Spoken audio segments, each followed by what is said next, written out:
Hey, this is Kyle Stowers, and you're listening to Fish on First.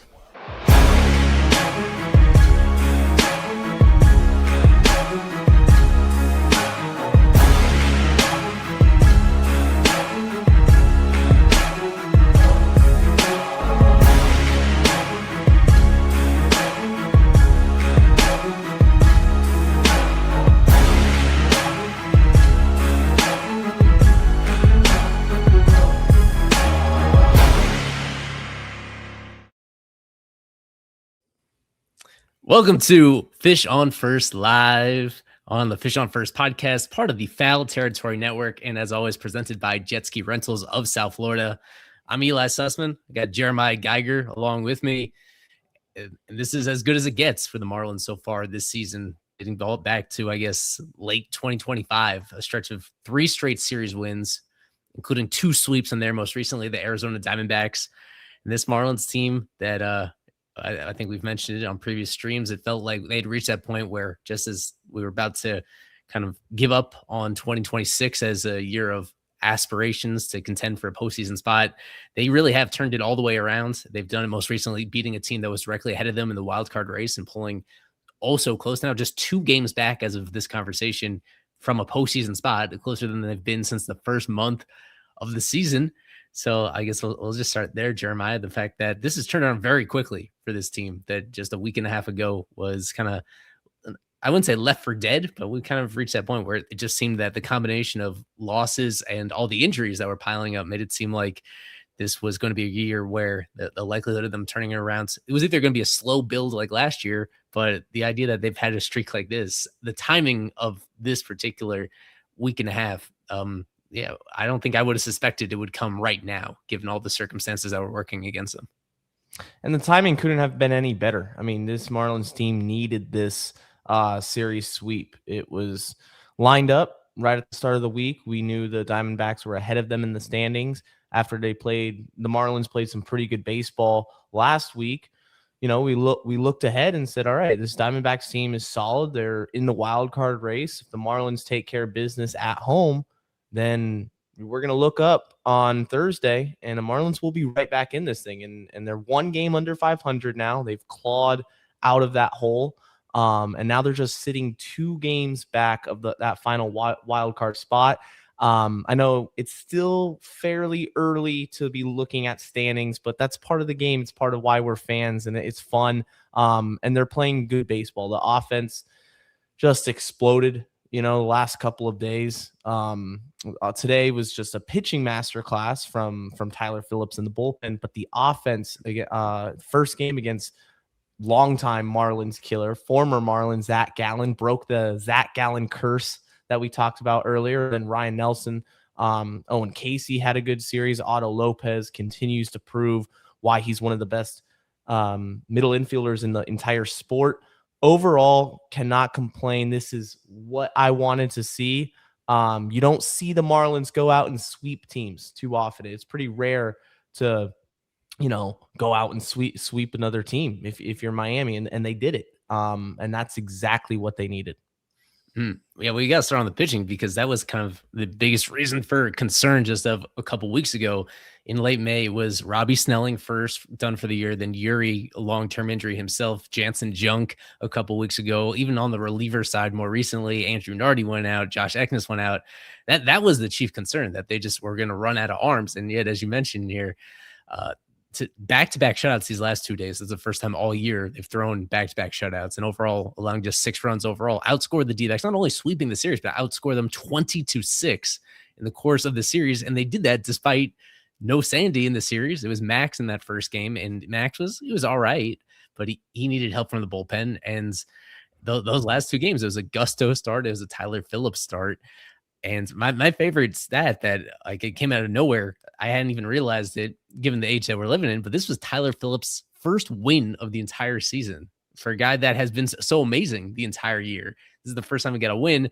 I think that kind of speaks to the way that the Marlins were utilizing him early on. It was a head scratcher for me early in the season when he was pitching 2-3 innings at a time in these low leverage situations. Like, he was doing it just as much when they were down big as when they were up big. And instead of being a guy that we thought would be next in line for high leverage relief and potential save opportunities that were using him that way, given all those injuries that have piled up. Now he's plugged into the rotation. This was his third start. It was technically his like fourth total turn as a starter because he had one of those games as a piggyback guy his previous time out. You'd have to say, though, that this was him at his best, right? Got stretched out to 5 innings, even got a chance to pitch into the 6th, and part of that shutout effort. So, yeah, what do you like about how Phillips is performing right now in a starter role? The first few starts had some pluses and minuses, but it's hard to really pick much of an issue with this one. Yeah, I think he's settling into a groove. This is a guy who really dating back to last year, it was difficult to pinpoint an exact role with the team. There were times when he was inserted in high leverage situations. There were times when he was kind of a middle reliever type of guy. And now he's forced into the line of duty to be a starting pitcher at a time where the Marlins desperately needed someone to step up and be effective. And it took him a couple of times. The Marlins experimented, like you said, giving him the bulk innings role after following an opener. I like him as a starter. I think he's got good stuff. I think he's got the mentality. And he was really good. 5 innings, just 2 hits, walked 2. I can live with that as long as the walks are manageable. And then, he gave his team a chance to win. And the Marlins offense in this one was pretty sluggish. They only managed 5 hits total, but if you pitch 5 shutout innings, you're going to have a chance to win if the bullpen comes through. And that's what they did. The Marlins threw 4 guys after Phillips. They threw Peterson, Bender, Fauché, and Fairbanks. All 4 of those guys combined for 4 innings and just 1 hit. So really good collective effort, because I don't think Tyler Phillips is a guy that, as a starting pitcher at least, that's going to go 7 or 8 innings. You're going to need the bullpen to step up in his starts, kind of like that middle game where Gusto went 4, turns it over to Lake Bacher for a couple of innings, and that's that collective effort. Now, is it sustainable for this Marlins pitching staff to, after Max Meyer, you have 2 days, 2 games, you're going to have Ryan Gusto and that bullpen day, then Tyler Phillips as a starter. I think it's safe to say that Phillips has earned the benefit of the doubt. It's that last spot in the rotation that I still have some concerns about, though.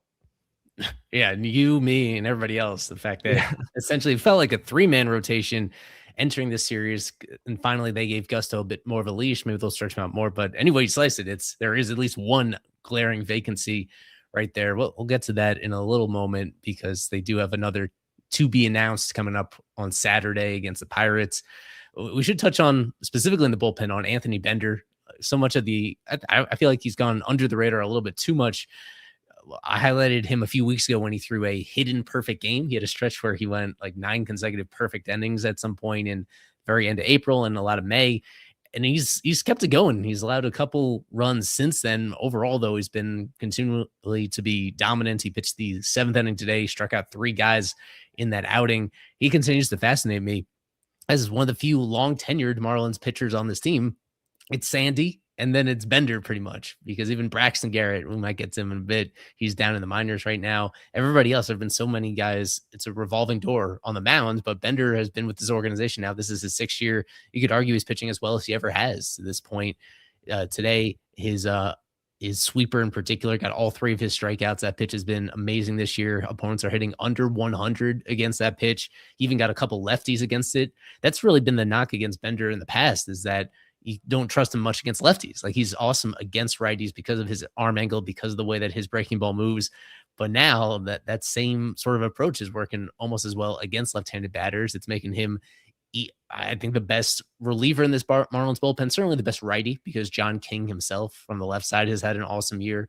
So he has really stepped up, even though Fairbanks continues to be the closer, and that's been a roller coaster up and down. But yeah, they've needed somebody else like Bender to step up. So yeah, just want to hear from you. What's your level of trust in him, considering that at the start of the year, he got off to a pretty sluggish start? I can even throw up the some of his baseball savant percentiles up there. It's been an interesting mixed bag where he hasn't been getting a ton of swing and miss this year. Today was kind of an anomaly in that regard. Not as many ground balls as you might expect either. Pretty league average in that department. but the results look good. The lack of hard contact, that's been very important to him. Yeah, overall, where are we at with Bender at this stage of his career? A guy that, yeah, they'll have to make an interesting decision on perhaps as soon as the summer as a trade candidate, just given that he's creeping up on free agency too.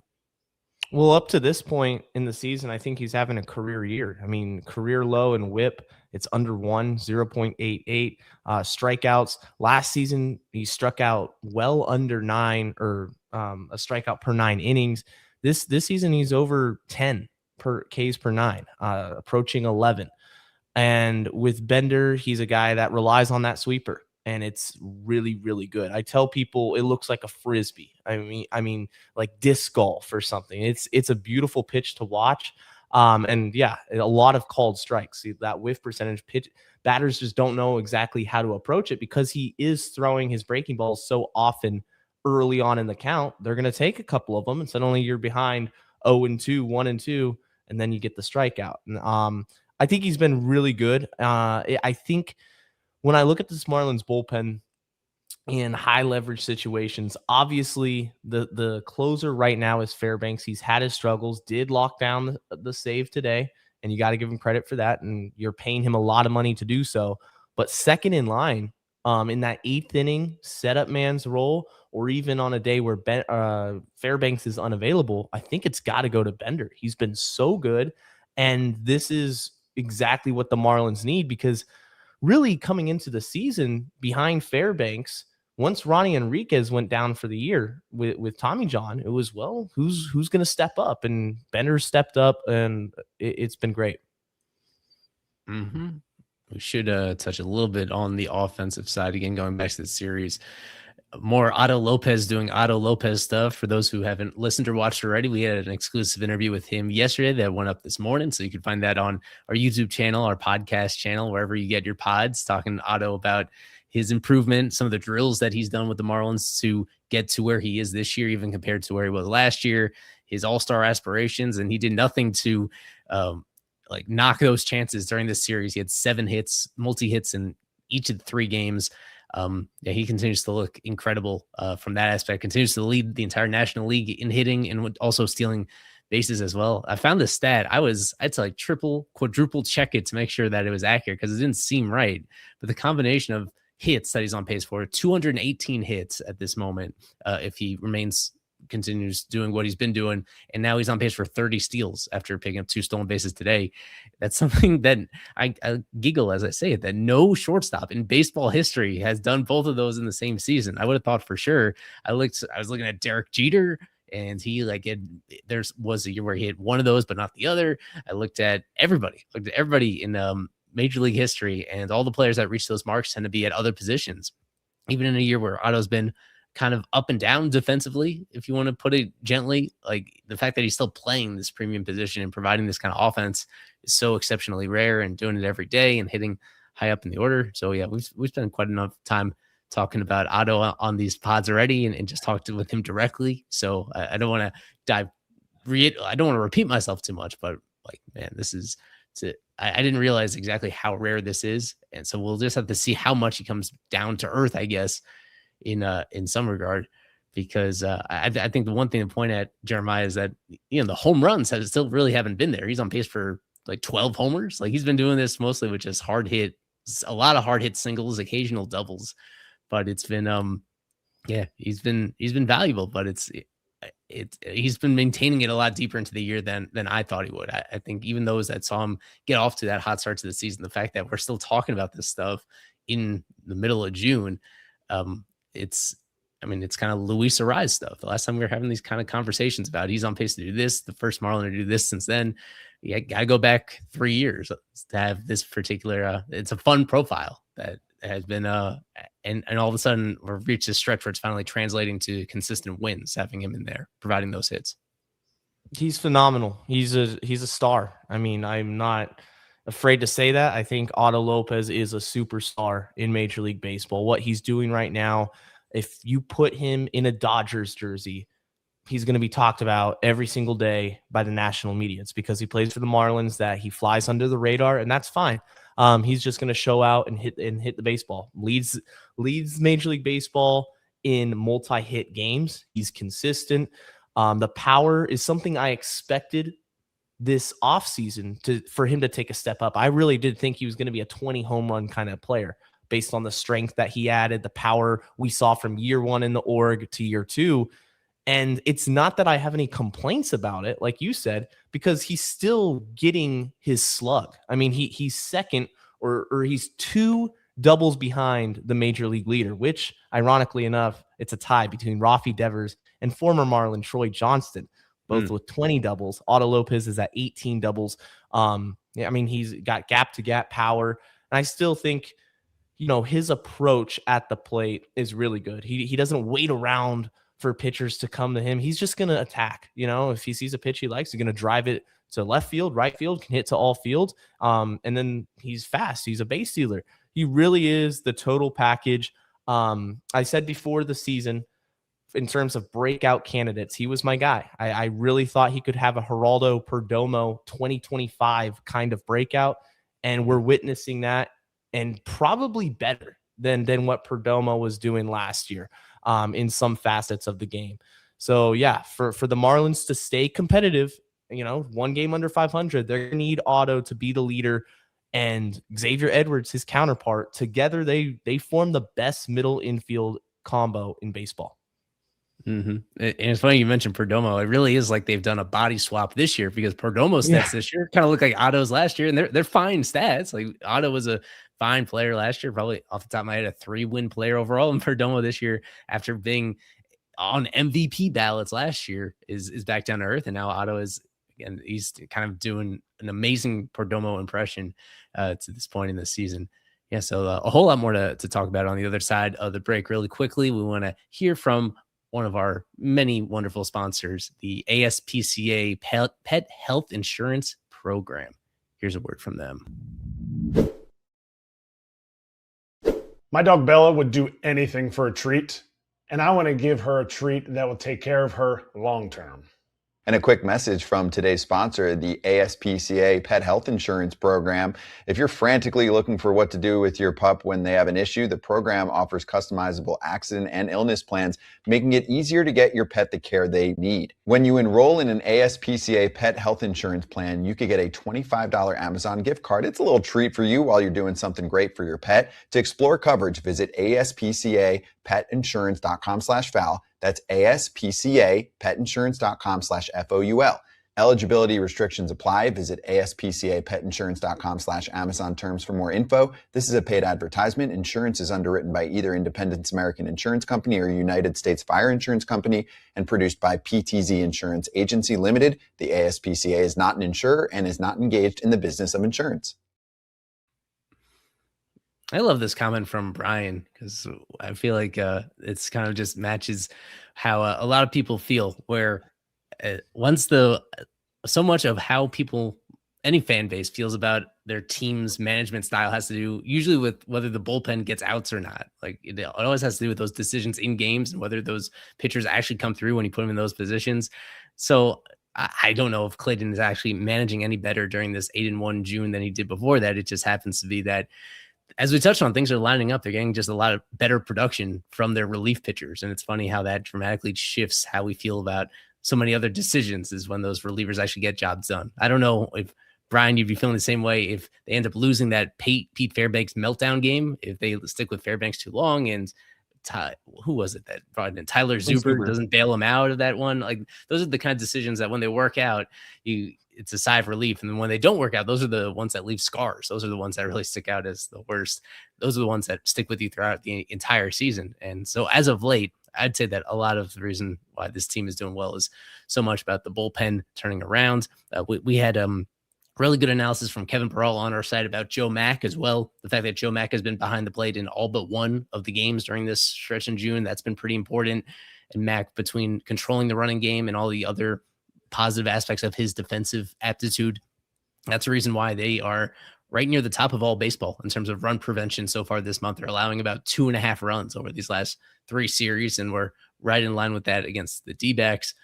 So yeah, he's the same manager and a lot of the same players, but it just, the ebbs and flows of this are kind of what we, every single year you got to get used to that fact that it usually evens out after a stretch of some poorly mismanaged games.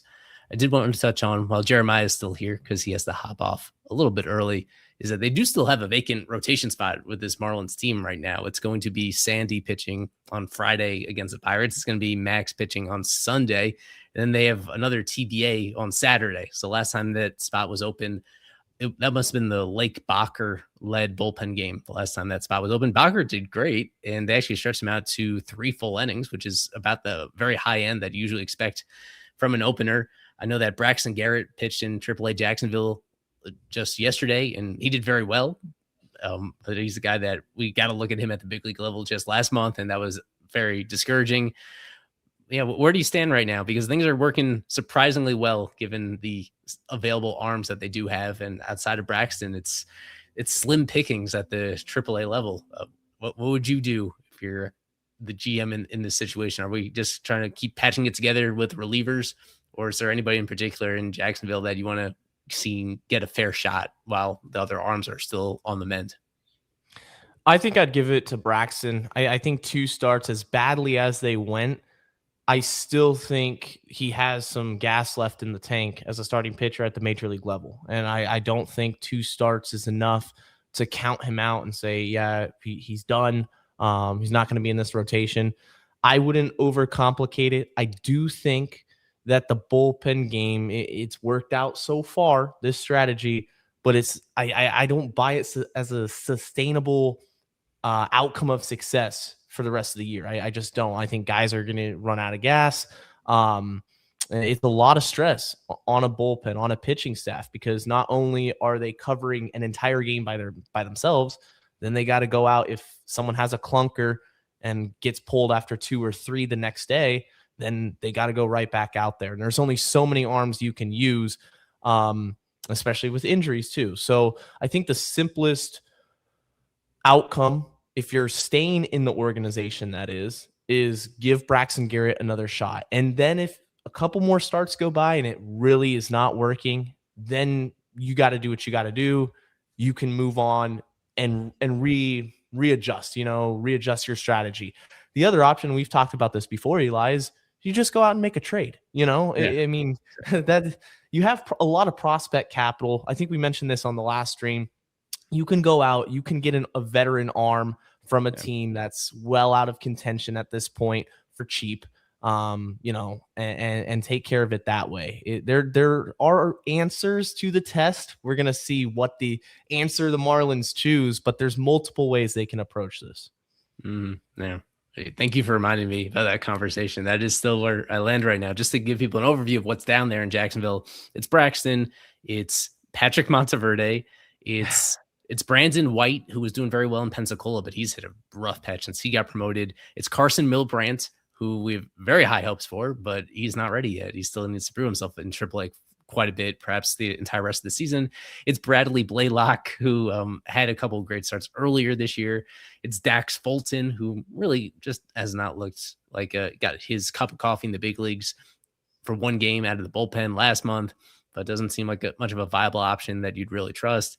So, yeah, I think we'll just reiterate there that it'd be great if they went outside the organization just because these other guys aren't particularly close. I think Junk is still multiple weeks away from potentially returning. And in terms of the guys that could actually have a big impact, Robbie Snelling obviously out for the year, and Yuri is out until he's started throwing again and perhaps off a mound by the end of this week or early next week, but still over a month away, I would say, from actually coming back to the big league level. So it's a big chunk of the season. That's a handful of more bullpen games that I just don't think realistically you could count on many of them going as well as they have to this point in the season. So other than that, if there's any final things I want to get to on the series that we covered, it was just really well played overall against a D-backs team that, in my opinion, just didn't look particularly sharp. I think that even though they had a superior record, even though they had plenty of star power at the top, Corbin Carroll was a popular series MVP pick. Yeah, this was a team that I think the Marlins got at the right time. It did surprise me that they beat up on Zach Gallen the way that they did, given his history against them. That was by far the worst outing that Gallen has ever had against the Marlins. So that ends up getting the series off on a very positive note. And other than that, I think this is a good time to remind people about the pretty severe splits that this Marlins team has at home. This was their 23rd win. That is on the short list of most for team in baseball. They've been one of the better home teams in baseball this year, 23-16, if I have that right. And on the road, they're going to go on the road now for this next week, 11-19. So did you make anything of those splits? How much do you think of that is just randomness? Because although things went as well as they reasonably could this past week, we're kind of used to that. This is a team that it feels like now it's a pretty big test, regardless of who the opponent is. The fact is they just have not won very many series at all when they're away from Lone Depot Park, as they will be for this next week up in Pittsburgh and then in Philly. Well, it's a big test for them because if they want to continue this upward trajectory, they're going to have to start playing better on the road. I mean, there's no ifs, ands, or buts. You can't be that porous on the road as good as they've been at home. And every team should, in theory, play better at their home ballpark. I don't know if the Marlins really have a home field advantage. I wouldn't go that far considering the crowd sizes every night. But, on the road, you have your routine at home that and you've been doing for as long as you've been in the organization, and on the road, your new ballpark, new city. I get that. But at the end of the day, it's still fundamentals. It's still executing, still pitching, hitting, running. It's still the game. So yeah, it's a big test this weekend. Pirates aren't a bad team. They've surprised a lot of people. And then, like you said, Philly, that's a divisional road series. How will you handle that? How will you perform in that? Big test for these guys. Mm-hmm. And it is at the end of this upcoming road series, looming in the series finale. It's going to be Mr. Paul Skeens. So it's always about as notable a pitching matchup as you could possibly get for this upcoming series against the Pirates. It's a team that is about a game and a half ahead of them right now. Very clustered race for that final wild card spot right now, where it's a handful of teams really within a couple of games of each other. The picture looks entirely different. It will look entirely different by the end of the weekend than it does now, just because of how close they are together. A couple notes about the Pirates heading into this one. They do have a couple key injury absences. Overall, they're one of the more healthy teams in baseball. They are missing their young burgeoning star shortstop, Connor Griffin. He's on the IL. He'll definitely miss the series. And O'Neal Cruz, their center fielder, he just broke a couple fingers in his hand. He just landed on the IL. He'll obviously miss the series. He was on pace for perhaps the best offensive year of his career. So that's a couple big notable guys up the middle that are going to be missing from this team. Ones that, in Griffin's case, he's been kind of up or down performance wise, but Cruz is the one that has that rare combination of both speed and power here. So yeah, final word from Jeremiah on this about, how much do you think the Marlins benefit from the fact that those two pretty big bats from the Pirates are going to be out for this weekend? How much does that shift things a little bit in Miami's favor? It definitely plays a part. It plays a part because, you want to see a team at their best, but I don't know. I mean, Cruz is a really streaky player anyway. He's played some really, really awesome baseball in his career, and he's played some awful baseball. So it really would depend on what kind of version you get from him. But yeah, the Marlins have an opportunity. They do have to face Skeens, which makes me nervous because Skeens has the capability to dominate a game.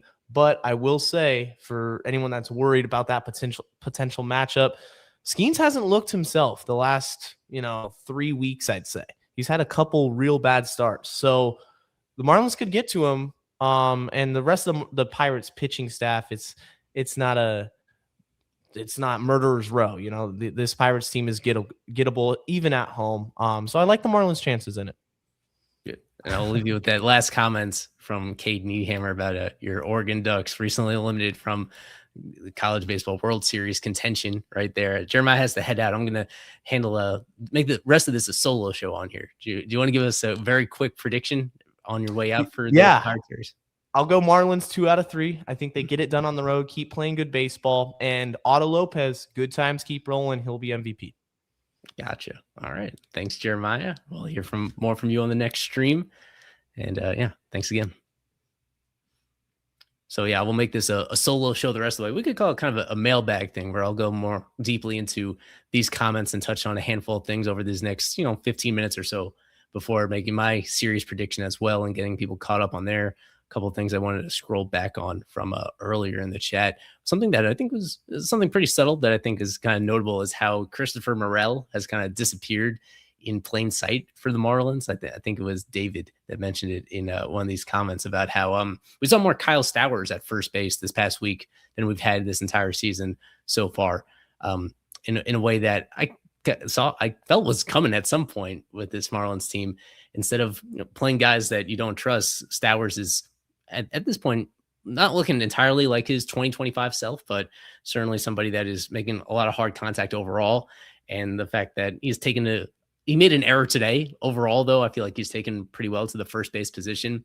So the Marlins have been operating with basically a 12 position player group right now out of 13 because Morel has very quietly disappeared. I know there was a lot of angst seeing how often he was in the lineup for a lot of May. And then really in June, the team has adapted to their credit. They haven't taken that step of actually doing what seems inevitable, which is cutting ties with him. And I think that is coming at some point. But the fact that he is, at least his exposure has been pretty limited, whether they're facing righties or lefties, that's something that I think was a common sense decision that needed to be made, just given the entire lack of production from him in all aspects to this point in the season. It's interesting how that has evolved, because entering the season, it was Connor Norby as almost their everyday first baseman. And then it was him and Morel essentially splitting time. When Joe Mack came up, it was now Liam Hicks making several starts a week over there. And now it's Hicks and Stowers and Norby kind of splitting it almost down the middle between the three of them. And Morel only getting in there maybe once a week at most, and more often getting in there as a DH than he does as a first baseman. So that will continue to evolve. And something that I'm pretty interested in following as well, because that continues to be a weakness for the team, first base, as well as third base too. I guess I could have brought this up earlier with Jeremiah, is how bad third base offensively has been for the Marlins this year. That has been their weakest position, not first base. It's been third to this point. A little bit of Norby, but mostly Sanoja, Leo Jimenez, who has really never really turned it on as an offensive player. And of course, Graham Pauley was there a lot earlier in the year. He has since been sent down. That's something else to follow. That's another area where I would think Leo Jimenez is kind of one of the weakest, is the one that's on, even though he's out of options at this point. We're really deep into the year and not showing much from him offensively, regardless of matchup, in a way that's another area that they could look to improve either internally or by making a move outside the organization. Something that I'm monitoring on. Any other things that you guys have? I'm eager to address them as well as this keeps going. Something on the horizon is Griffin Conine working his way back from injury.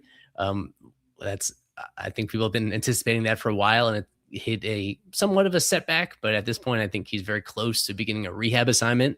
So that's an additional bat that maybe he's the one that comes up to bump off either Morel or Jimenez and adds even more depth to what's going on offensively to this team. But yeah, overall they're in a good spot offensively. Esteury Ruiz he had another good series this past against the Diamondbacks, a couple stolen bases in one of those wins. That continues to be a really great fit. Yeah, overall, even though, as I said, they're kind of shorthanded on the position player side offensively, on the high end, they have a lot of guys doing their job well. It begins with Otto and X, but the fact that Stowers has come around, Otto has that Hicks is still very reliable in run production situations, that even Owen Casey has been the thumbnail guy for this episode. Casey showed just the other night on Wednesday how hard he continues to hit the ball when he does hit the ball, even though the strikeouts continue to be an issue right there. So that's something that he's providing something overall as a whole. Yeah. So I did get a little bit on Conine there with Yuri, as we mentioned before.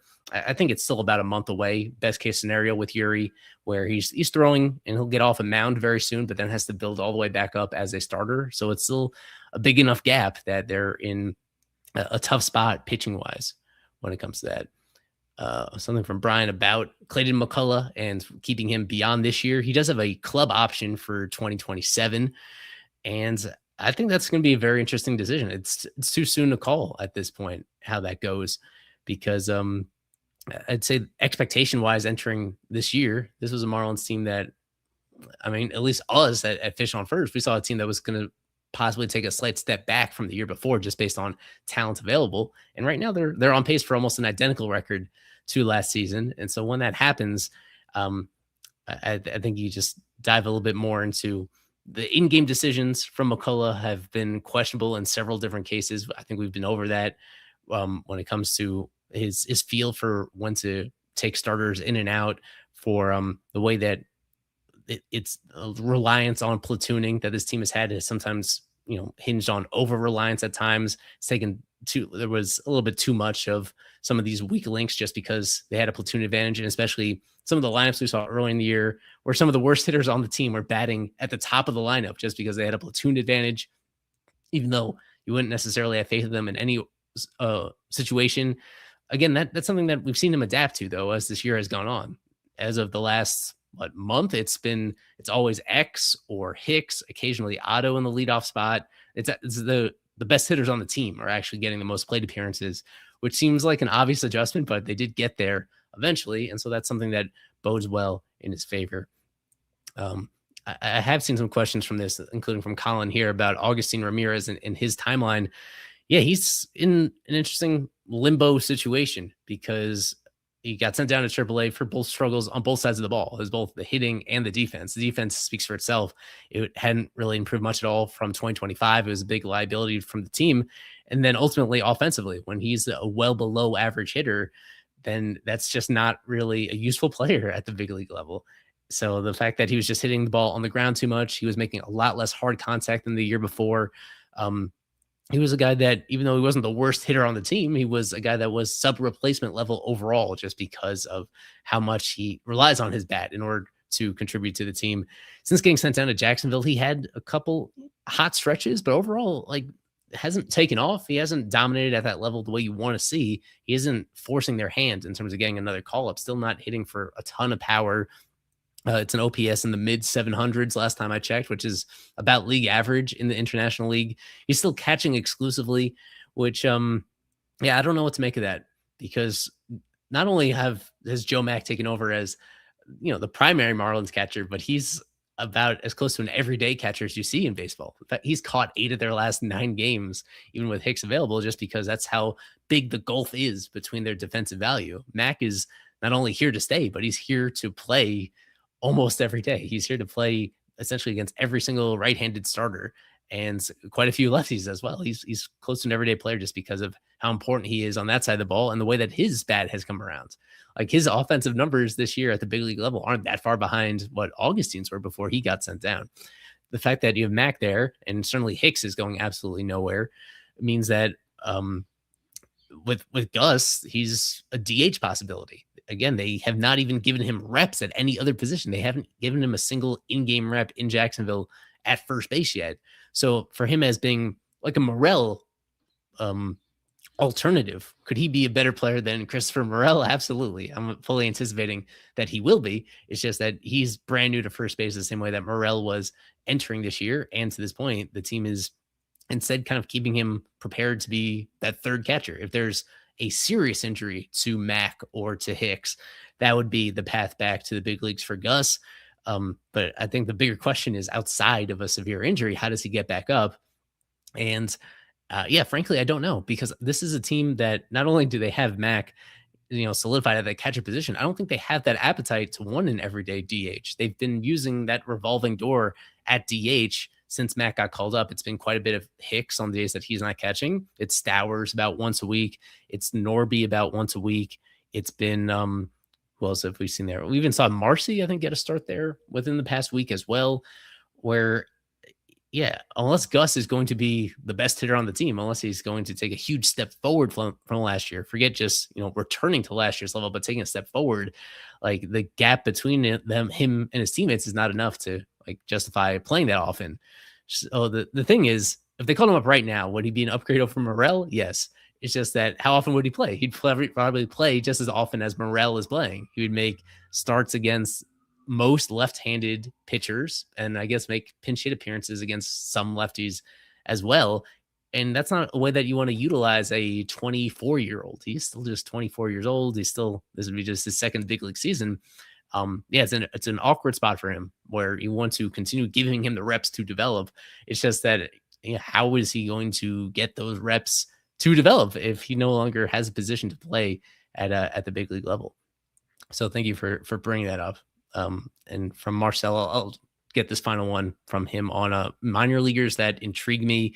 I could start with some obvious ones and some not obvious ones with this team. I'm certainly intrigued by Kemp Alderman. I miss him very much. It's now been about a month since Alderman got hurt playing first base down in Jacksonville. Otherwise, he'd be a fascinating guy to see get considered for a call-up at this point. What intrigues me about Alderman, aside from the production, goes without saying that the production's been great. He's a reigning minor league player of the year. It's just that the way that he does it, very few players at any level of baseball have his kind of effortless over the fence power to the opposite field. The way that he just effortlessly knocks balls out to right field as a right-handed hitter and does it like with style points. It's just awe inspiring to watch him do that. Just a really tantalizing skill set. They have other guys with power on this roster. We touched on Casey and we touched on Gus. I'd say that this is different. This is like a different level of all fields power than even Gus showed at times last year. So I enjoy watching him so much. On the pitching side, I'm still really excited about Eliezer Dishmay, a guy that started this year at high A level and then made quick work of that. It's since gone up to Double-A Pensacola. He's a guy that needs to be on the 40-man roster after this year due to the Rule 5 draft. And he's a sneaky guy that I think we'll see at the big league level in the not extremely distant future. I think very early on in 2027, outside the obvious pitching talent that they have with Thomas White and now Carson Milbrandt, I don't think Dishmay is that far behind. A guy that has quite a bit of reliever risk, just because I'm not sure exactly how consistent the secondary pitches will be at the big league level, but his fastball is really awesome. And it has performed that way over the past year and a half pretty consistently as well. He's a guy that jumps out to me. Yeah, further down, a guy that we'll be adding to our top 30 list next week when Joe Mack graduates will be Luis Arana. And he's been on the list before, but his bat-to-ball ability that he's shown in rookie ball, first in the Dominican Summer League, and then in the FCL, and then now very quickly earning a promotion from the FCL to low A. Luis Arana has been a great find, somebody that didn't even get huge money when they signed him initially. Still just 18 years old. That's a very fun hitting prospect that they have, who's moving very quickly through the organization. So he jumps out quite a bit too.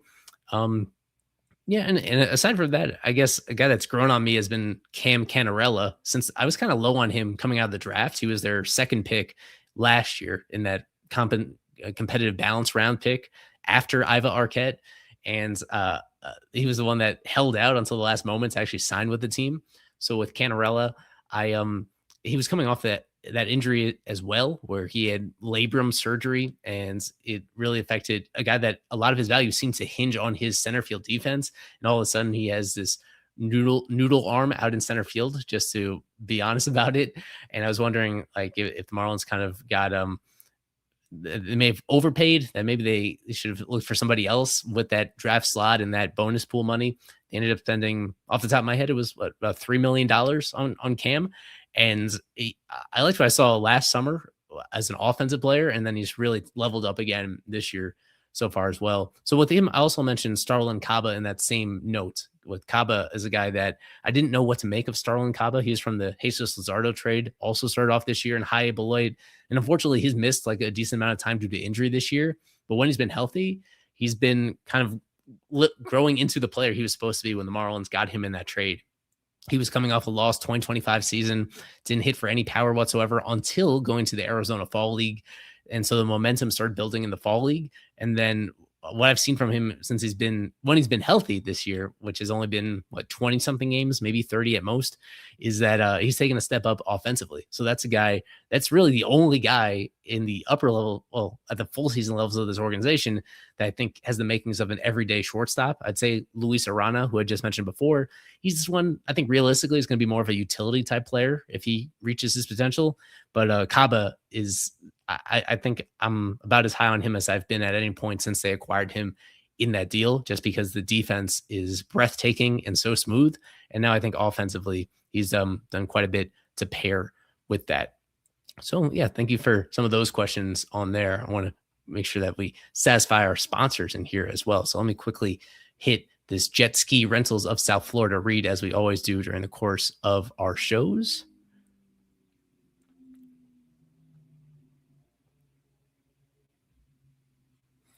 This podcast is brought to you by Jet Ski Rentals of South Florida. offering Miami's best boat and jet ski adventures. With 6 jet ski locations and over 120 boats, there's something for every style and every budget. Ride jet skis right in front of the downtown skyline and Ferris wheel, or book your own private boat starting as low as $300 with the captain included. Bring your drinks, your friends, and enjoy the water your way. The boat is completely yours for the time you reserve it. They're reservation based only. To book, call 305-990-2192 or check them out online at sfjetskirentals.com. Make sure to use our promo code FISHONFIRST. That's all one word. Or check them out online at sfjetskirentals.com. When you use the promo code online, get 10% off with FISHONFIRST, all one word, when you check out. So again, thanks to South Florida Jet Ski Rentals for sponsoring our show.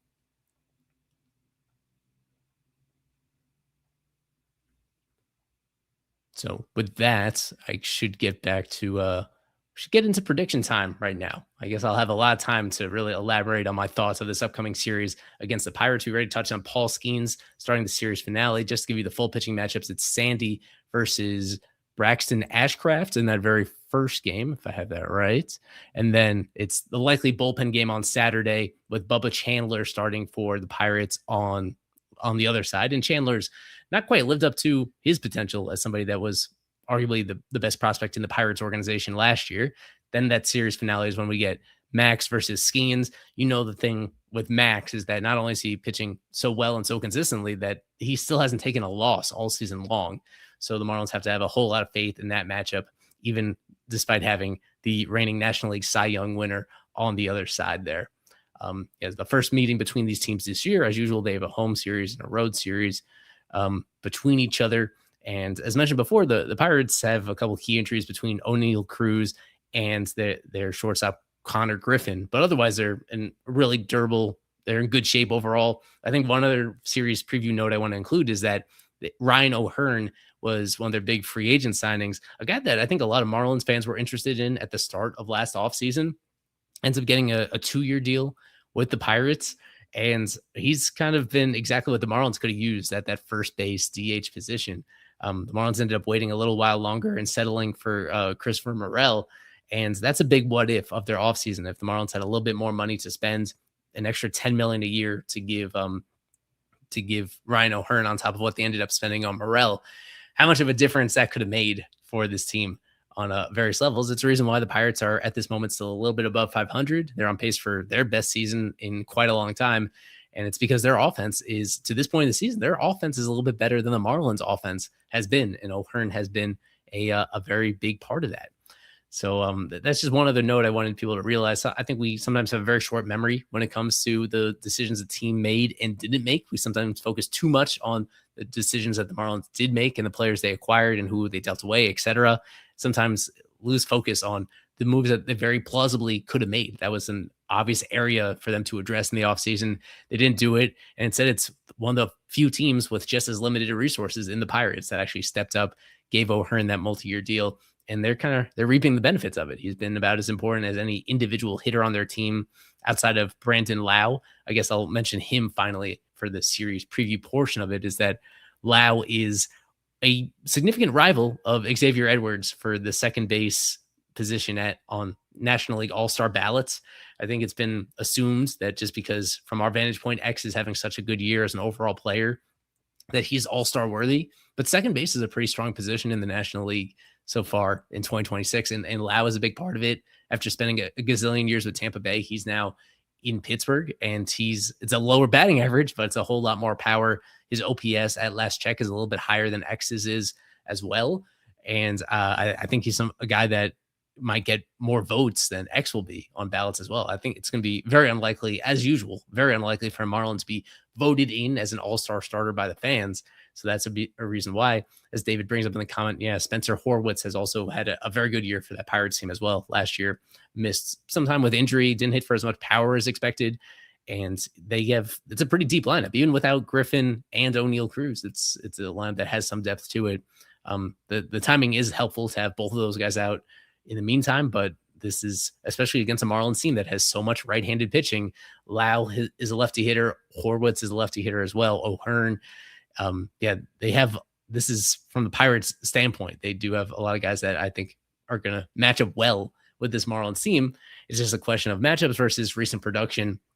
As we covered, this Marlins pitching staff, essentially whoever they throw out there has been doing great as of late. It's been contagious, the effectiveness that this pitching staff has had. So it's a question of, are they due to regress a little bit from there? Or is this an actual turning the corner moment for some of the unheralded arms on this Marlins pitching staff?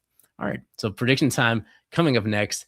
Wanted to get in one more mention for our partners at FanDuel.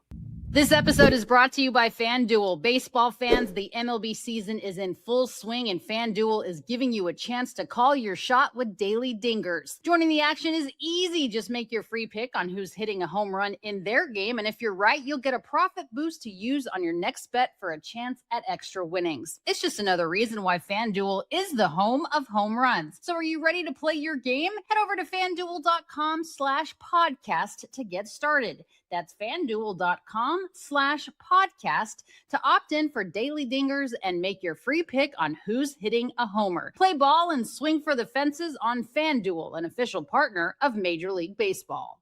No purchase necessary. Opt-in required. Bonus issued as non-withdrawable profit boost tokens. Restrictions apply, including any token expiration and max wager amount. See terms at sportsbook.fanduel.com. Gambling problem? Call or text 1-800-GAMBLER. This is prediction time. That's my prediction, but who knows? Welcome to prediction time. As always, wrapping up our streams by looking ahead to this next series. We have this leaderboard on the Fish on First site. You can scan the QR code right now if you're watching to visit it and update between every single series. Earn points for predicting how many games the Marlins will win, who will be the series MVP as determined by win probability added. We keep track of it for all of our staffers, all of our valued super subs, all of our live stream guests who fall outside of those groups. And it's a fun competition. It always goes down to the wire at the end of the season. Jeremiah, my co-host for most of the show, he's currently sitting alone atop the leaderboard with 30 total points, including 5 series MVP points. The MVP of this last series was Otto Lopez, usually a position player, but there's quite a bit of a some randomness to it as well, depending on the score of the game, the context of the situation where players have their big performances. So if you're watching now, you have almost 24 hours until the first pitch of the upcoming series to make your own predictions as well. Brian has been hammering me in the chat, mentioning about how negative I've been in recent predictions. I think I've picked against the Marlins the last, probably 4 of the last 5 series, certainly in the last 3, which they've won all those series. And that has hurt me in the overall standings. That's why I'm towards the very end of the leaderboard cutoff right now with a very small chance of winning it myself. But I think, if that's a sacrifice I need to make for the team to be playing up to their potential, I think that's a worthy one to be making right here. And that's what I'll go with here. My prediction time for this. Once again, I'll be picking against the Marlins on the road where they've performed very poorly so far this season. And having at least one game in here where we know that they're going to be relying on a handful of different arms. So far, it's been working out recently very well. It's just that we know that over a sample of time, you're just going to pick a couple rotten apples out of that basket, a couple guys that just don't have it on a particular day.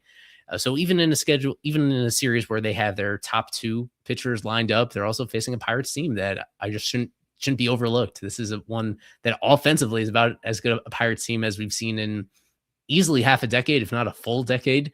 So they're not going to be able to hold them to 2 runs per game the same way that they did the D-backs the past few days. All of the Pirates taking 2 out of 3 in this series. Paul Skeens ultimately leading them to victory in the rubber match. I will go with one of their hitters, though, as MVP, as previously mentioned, Brandon Lau. I'll have him continuing having the great season that he's been enjoying so far in Pittsburgh. He'll hit several extra base hits over the course of these 3 days. They'll make up for the absences that they have from their lineup due to injury and bring the Marlins back down to reality a little bit, getting their road trip off to a relatively slow start in PNC Park. So yeah, it's prediction time. That's going to be our show. A little note that we'll have live in-person coverage from the middle game of this series. Nate Karsmer, our staffer, is going to be journeying up to Pittsburgh and on hand for Saturday's game. So that's going to be the bullpen game for the Marlins that day. Hopefully it does defy expectations and actually go well. So he has something positive to bring to us. But regardless, we'll have up and down coverage of everything going on with the Marlins on fishonfirst.com. We thank everybody for the support of what we do, bring you both the podcast itself and in all our various forms on the website, on social media. Yeah, we're on top of this Marlins team, and obviously there's a whole lot more juice to squeeze out of it when the team is still right in the thick of a postseason race. And they turned it around at just the right time, turned it around a little bit more dramatically than I certainly thought. And enjoying kind of understanding why that is happening. That's what we're here for, trying to understand exactly what it is that goes into these surprises over the course of a season. We are 69 games down. It's been overall, I think, a nice season for this Marlins team, that they've balanced out some of the rough feelings from early on. A lot of individual star power that I've enjoyed covering and enjoyed talking about on this team from some unexpected places. So let's hope that continues. Again, I'm Eli Sussman, founder of Fish on First. This has been FOF Live, presented by Jet Ski Rentals of South Florida. We'll have another stream for you on Sunday after the Pirates series. And as mentioned, a whole lot of coverage between now and then on fishonfirst.com. Go ahead and check it out. Thanks again for supporting what we do. As always, go fish.